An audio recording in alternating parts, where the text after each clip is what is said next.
Euzubillahimineşşeytanirracim. Bismillahirrahmanirrahim. Salam olsun mümin və möminələrə, salam olsun müsəlmanlara. Esselamu aleykum və rəhmətullahi və bərəkatuhu. Əziz və hörmətli müsəlmanlar, bir elan nəzərinizə çatdırmaq istəyirəm. Bu elan da Babək Xürrəmi ilə bağlıdır. Bildiyimiz kimi Babəkə istər Sovet dönəmində, istər də sonraki dövrlərdə kafir deyilir, ondan sonra ateşpərəst deyilir və yaxud da bugün də deyənlər var. Ondan başqa Xürrəmilərə zinakar, zinazadə deyilir, Babəkin özünə və s. Yəni bu fikirlər söylənilirdi. Və son dövrlərdə Babəkin milliyyəti haqqında müxtəlif fikirlər qeyd olunur. Güya ki, o Azərbaycan türkü olmayıbdır və s.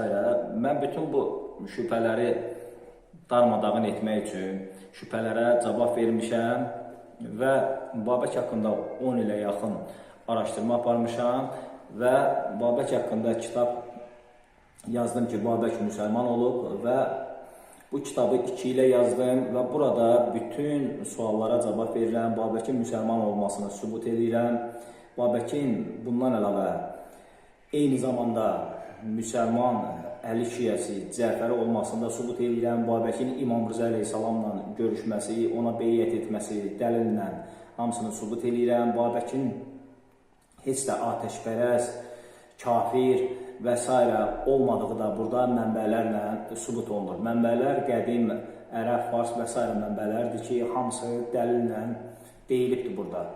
Bu kitab Azərbaycanda Babək haqqında yazılan ilk milli, tarixi, dini kitabdır və onu da qeyd edeyim ki, bu kitab heç bir dini dükanda satılmayacaq, yalnız köçürmə yolu ilandır. Kitab 12 manatdır və 316 səhifədən ibarətdir. Təbii ki, mən bütün mətləbləri burada qeyd edə bilmirəm. İnşallah özünüz oxuyarsınız və qəlbinizdə heç bir şübhə qalmaz. Kim istəsə müraciət edə bilər. Bir daha qeyd edirəm, yalnız 200 ədəddir.